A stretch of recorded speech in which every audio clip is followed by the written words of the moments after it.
El apóstol Pedro está tratando, como hemos dicho desde el primer tema de esta serie sobre la vida en la gracia, está tratando de la gracia en la vida cristiana a lo largo de la epístola. Tanto en el sufrimiento como en la santidad, en fin, en cualquier aspecto de la vida del creyente, la gracia tiene que manifestarse. Y llegamos hoy al capítulo 3. Versículos 1 al 7, donde el apóstol va a hablar de la gracia en la familia.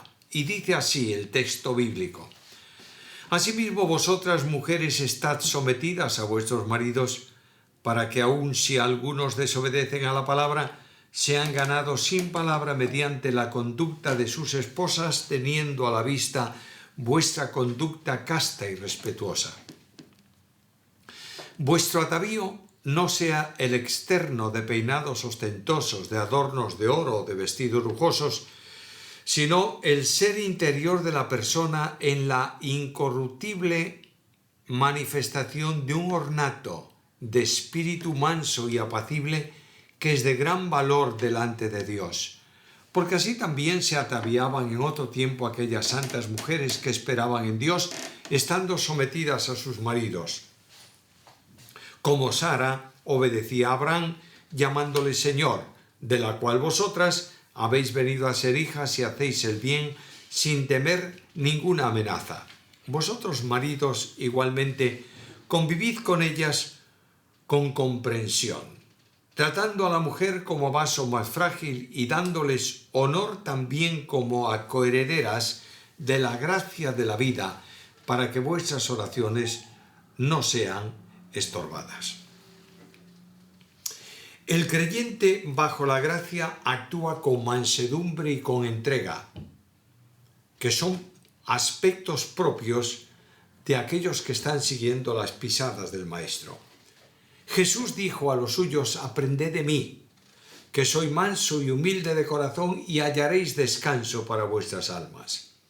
El modo de seguimiento cristiano está especialmente relacionado con la entrega hacia los demás. ¿Por qué razón? Porque Cristo se entregó a sí mismo, haciéndose obediente hasta la muerte y muerte de cruz. Ahora es un tema especialmente sensible cuando se trata de un matrimonio de creyentes, o tal vez incluso de un matrimonio en que uno de ellos es creyente y el otro no.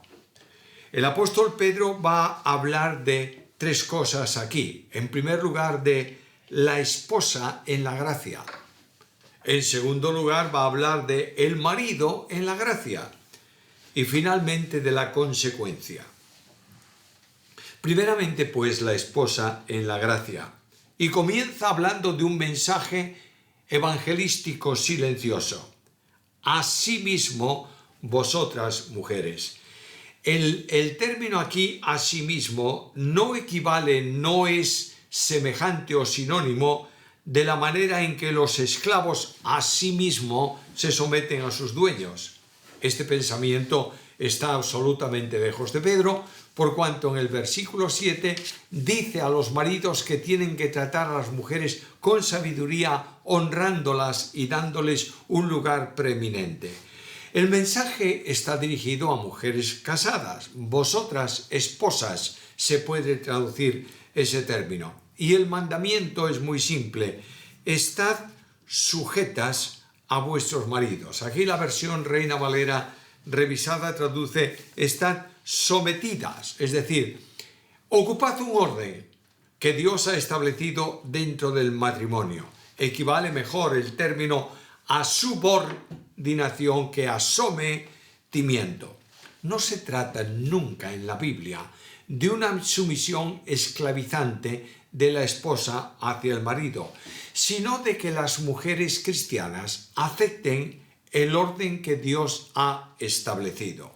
Subordinar significa ponerse bajo un orden, y las consecuencias del pecado son muy claras. Cuando Dios creó a la mujer como ayuda idónea para el hombre, Dios delega en el hombre la autoridad sacerdotal en el hogar, y el hombre es responsable delante de Dios de lo que ocurre en su casa. Ahora, este orden que Dios establece es quebrantado por el pecado. La mujer no es que quiere ocupar el lugar de cabeza, el lugar de honor, el lugar de autoridad en el hogar, sino que quiere ser semejante al Altísimo. Por esta causa, en la genética femenina, a causa del pecado, está siempre presente el deseo de ser más. Y naturalmente amo a todas las mujeres como no podía ser menos, porque son la ayuda idónea del varón, y las amo porque son elementos importantísimos en la iglesia, en el ministerio de la iglesia. Pero tengo que reconocer que el mismo apóstol Pablo establece ciertas limitaciones por la condición fácilmente engañable que está en la genética femenina. Ahora, la regeneración produce un cambio en el corazón de la mujer, de modo que ya no está deseando ser la autoridad, sino que esa mujer cristiana, por el impulso del Espíritu y por la regeneración del Espíritu, acepta el orden que Dios ha establecido y se subordinan en amor, como ejemplo de que Cristo descendió a las partes más bajas de la tierra para salvarlas también. Ellas, amando a Cristo, siguen el ejemplo de Jesús y se subordinan en favor de aquellos que necesitan la asistencia personal suya. El testimonio de la vida de la mujer convierte esa propia vida en un mensaje del Evangelio. Nota la relación que hay ahí. Está refiriéndose Pablo a una mujer que vive en un hogar cuyo marido no es creyente. Nota que dice, no creen a la palabra. Posiblemente este marido ha oído el testimonio del Evangelio en muchas ocasiones. Miremos el capítulo 4 y el versículo 17. Porque es tiempo de que el juicio comience por la casa de Dios, y si primero comienza por nosotros, ¿cuál será el fin de aquellos que desobedecen al Evangelio de Dios? Habían oído el mensaje del Evangelio, pero lo estaban rechazando. Estos desobedientes no deben ser cuestionados, deben ser alcanzados. El Evangelio es un mensaje de salvación para todo aquel que cree.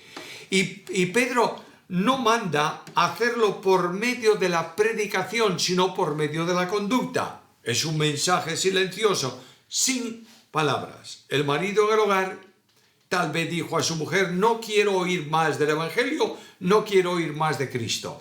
Pero esta mujer, en su vida de vinculación con Cristo, vivía a Cristo de tal manera que lo hacía visible delante de su marido.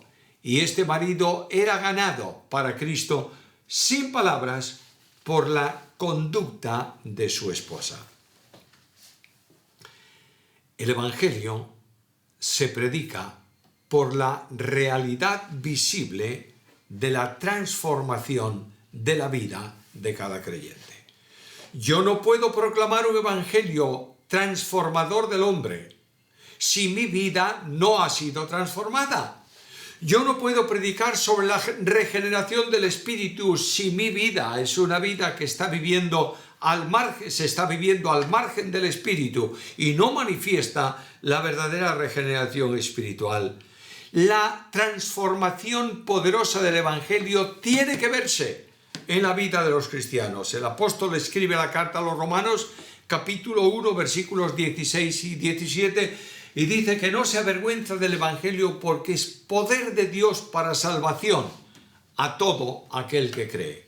Estamos en un tiempo en que la gente está cansada de palabras y necesita hechos visibles del mensaje que nosotros predicamos.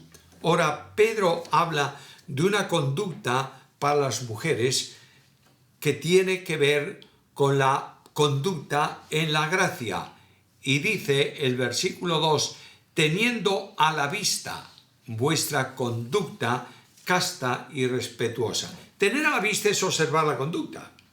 No es una mujer que habla de conducta, sino que exhibe la conducta de la que ella quiere hablar acerca de Cristo a su marido mediante su forma de vivir. Una vida casta significa una vida pura en cuanto a las vivencias. Frente a una sociedad licenciosa como la que nosotros tenemos, hay un comportamiento distinto en la mujer cristiana y comprende varias manifestaciones. Vivir una conducta casta exige que la mujer mantenga conversaciones al margen de temas inmorales. Leo Efesios 4:29. Ninguna palabra corrompida salga de vuestra boca, sino la que sea buena, para la necesaria edificación, a fin de dar gracia a los oyentes.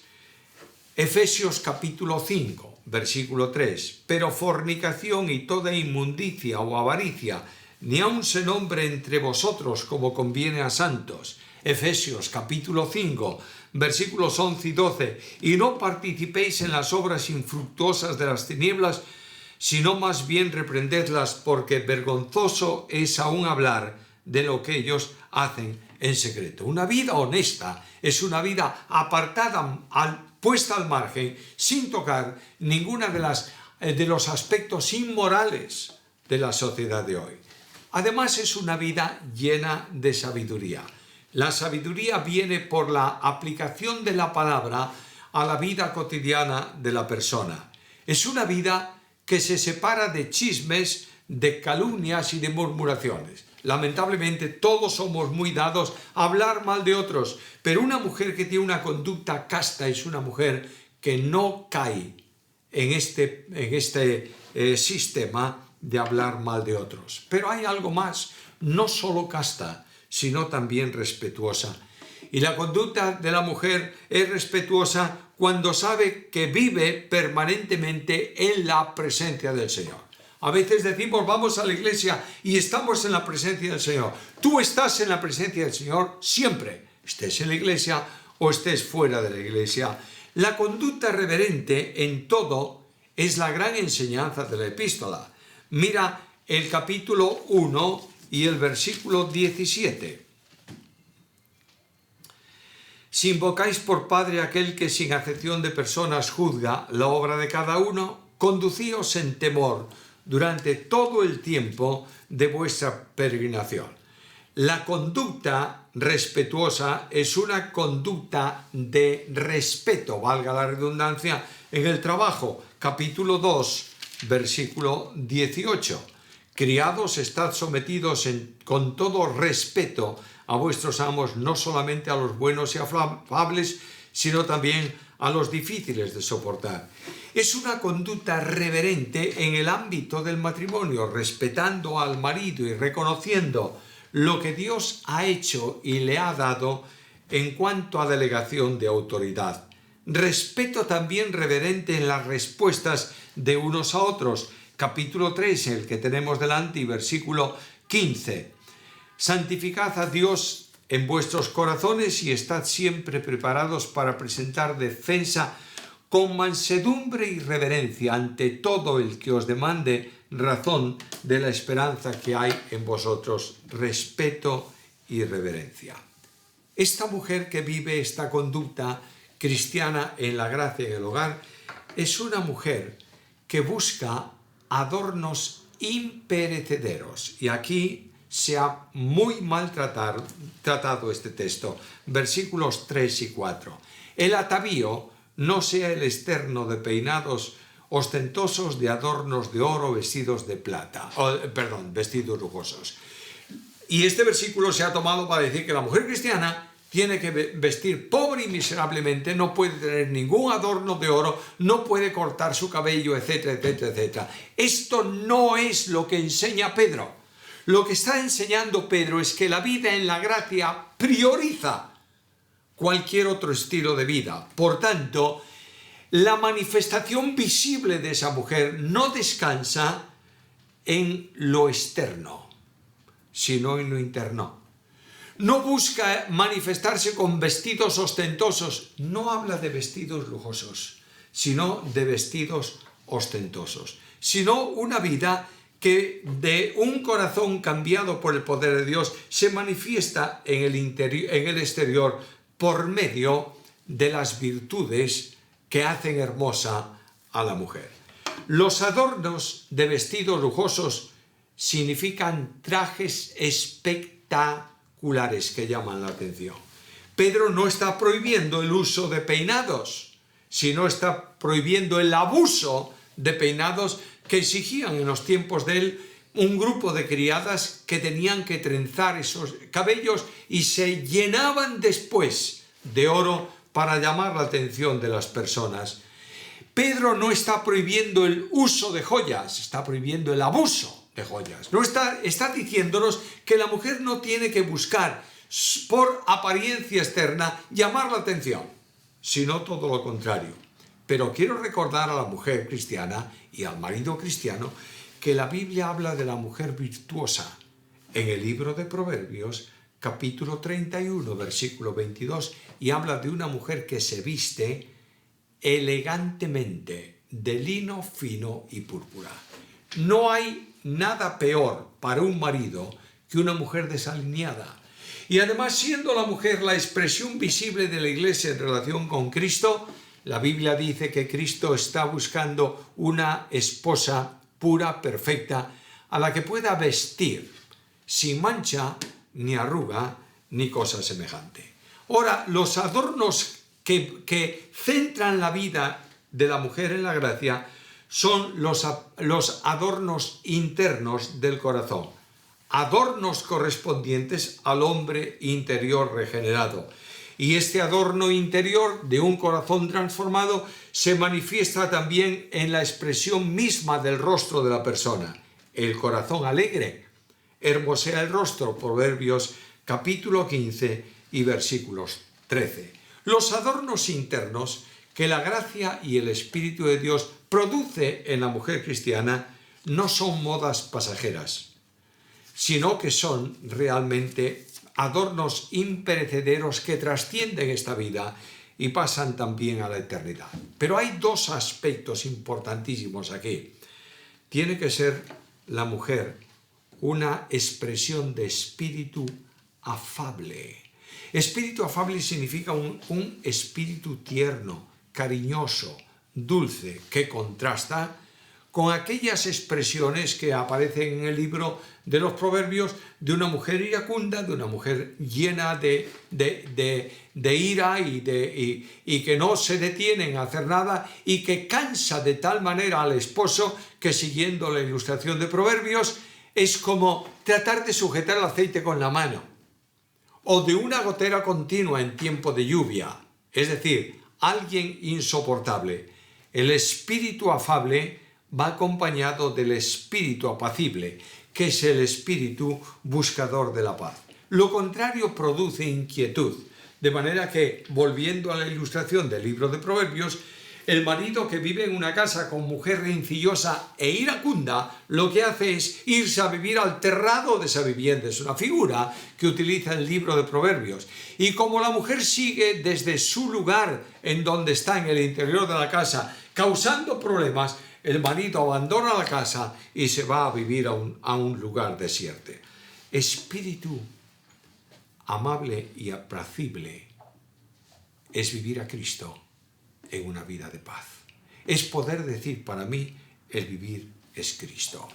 El soporte santo es el elemento distintivo y común de la mujer cristiana, versículos 5 y 6, porque así se ataviaban en tiempos antiguos las santas mujeres, y tenía, por el ejemplo de Sara, que respetaba a Abraham, a su marido. La fe opera una conducta de subordinación, y ninguno busca su propio bien, sino el del otro. Pero este mandamiento que algunas hermanas sienten como demasiado oneroso para ellas, es enormemente sencillo en la medida en que viven a Cristo. Porque no se trata de obligar por mandamiento a un determinado estilo de vida, sino por comunión con el Señor. Una conducta así no tiene que tener ningún temor a ningún tipo de amenaza. Se veía el sufrimiento como bueno en cuanto a una a una bendición de Dios, a una permisión divina para la vida cristiana, cuando no sea por mala conducta. Por tanto, si esta mujer está viviendo una vida conforme a la piedad de Dios, no tiene que temer ningún asunto consecuente con un mal estilo de vida. Termina a hablar de la mujer y comienza a hablar del marido. Y las demandas para el marido son también sumamente importantes. Vosotros, maridos, igualmente, es decir, de la misma forma que la mujer se comporta en vinculación con Cristo, en obediencia a Dios, así también vosotros. El marido debe llevar una vida correcta y honesta con la esposa. La primera demanda aquí para el marido es que el marido en la gracia vive en sabiduría, es decir, una vida en común.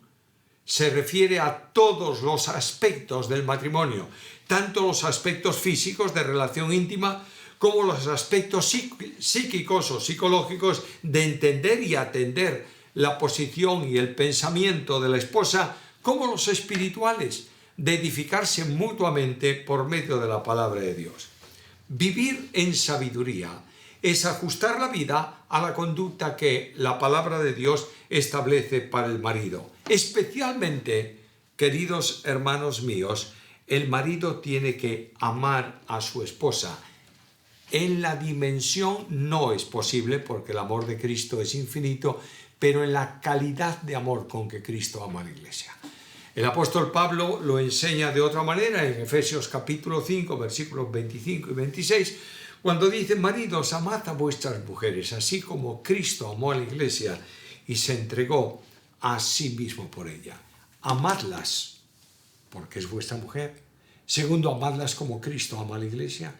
Tercero, ámala con un amor de entrega. Se entregó a sí mismo por ella. Pero Pedro añade: la vida en la gracia exige que el marido dé honor a la esposa. Y dice aquí que la considere como a vaso más frágil. No dice que es más frágil. La mujer normalmente, psicológicamente, es más fuerte que el hombre. Y una de las características de fortaleza psicológica de la mujer es que la mujer aguanta mucho más el dolor que el hombre.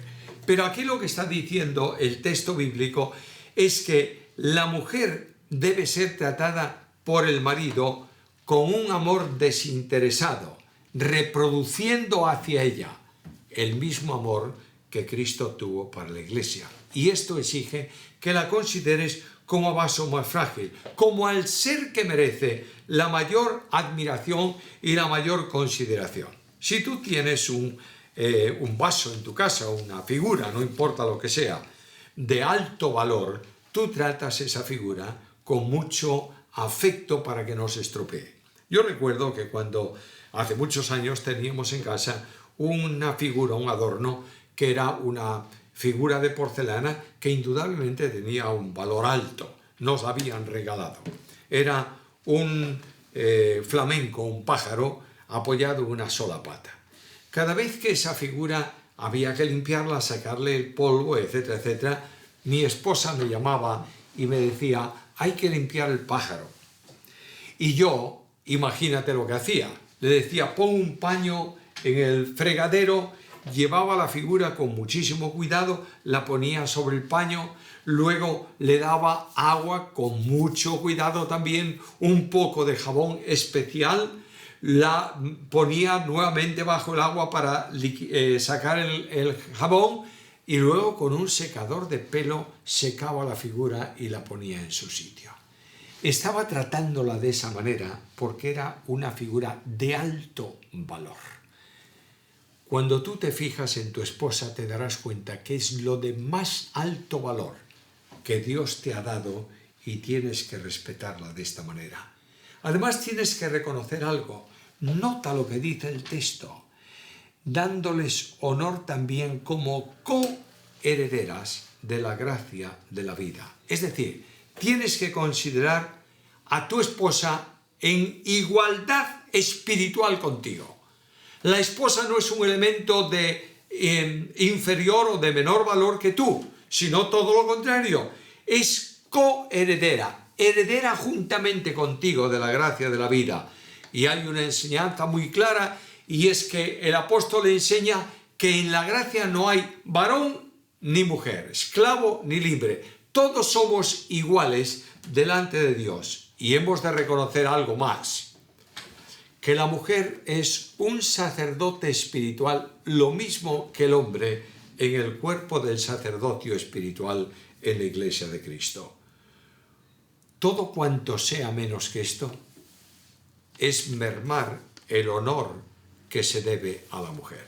Por tanto, en la gracia, la mujer que respeta al marido y acepta el orden establecido por Dios es correspondida con un marido que la ama y la respeta sobre todas las cosas. La consecuencia: si no se funciona de esta manera, hay un problema serio en cuanto a la oración. Última parte del versículo 7. Para que vuestras oraciones no tengan estorbo. La oración eficaz es la oración que dice Pablo que se hace sin ira ni contienda. Primera carta a Timoteo, capítulo 2 y versículo 8. La oración, para ser aceptada en la presencia de Dios, tiene que ser hecha en comunión con Cristo. Y la comunión con Cristo exige comunión con los hermanos. La oración del creyente se mantiene limpia delante de Dios en la medida en que no hay conflicto sin resolver en relación con su esposa. Voy al libro de Malaquías, Antiguo Testamento, y encuentro ahí el problema ya expresado en el Antiguo Testamento, que es el tema de este versículo de la epístola de Pedro en la vida en la gracia. Escucha el texto bíblico. Malaquías 2, versículos 13 y 14. Y esta otra vez haréis cubrir el altar de Jehová de lágrimas, de llanto y de clamor. Así que no miraré más a la ofrenda para aceptarla con gusto de vuestra mano. Mas diréis, ¿por qué? Porque Jehová ha atestiguado entre ti y la mujer de tu juventud, contra la cual has sido desleal, siendo ella tu compañera y la mujer de tu pacto. Y algunos leen el versículo y dicen, bueno, yo no soy desleal, nunca he ofendido a mi mujer yéndome con otra mujer o practicando cualquier tipo de pecado. La deslealtad no es la comisión de un pecado de inmoralidad sexual en el matrimonio. La deslealtad es no mantener una relación correcta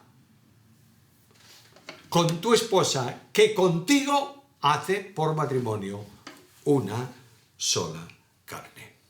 Pedro me habla de la responsabilidad. Y me dice, marido, vive dando honor a tu mujer como vaso más frágil. A la mujer le dice, vive de tal manera que Cristo pueda hacerse visible en tu hogar en relación con tu marido. Y cuando esto funciona, el matrimonio cumple la misión de testimonio que le ha sido asignada por Dios mismo. Y el mundo puede ver a Cristo reflejado en la conducta del marido y en la conducta de la mujer. Construye tu hogar en el amor de Cristo y hazlo descansar en Él, siguiendo sus pisadas y viviendo una vida consecuente con la gracia que te salvó, que te santifica y te glorificará también. A Dios sea la gloria.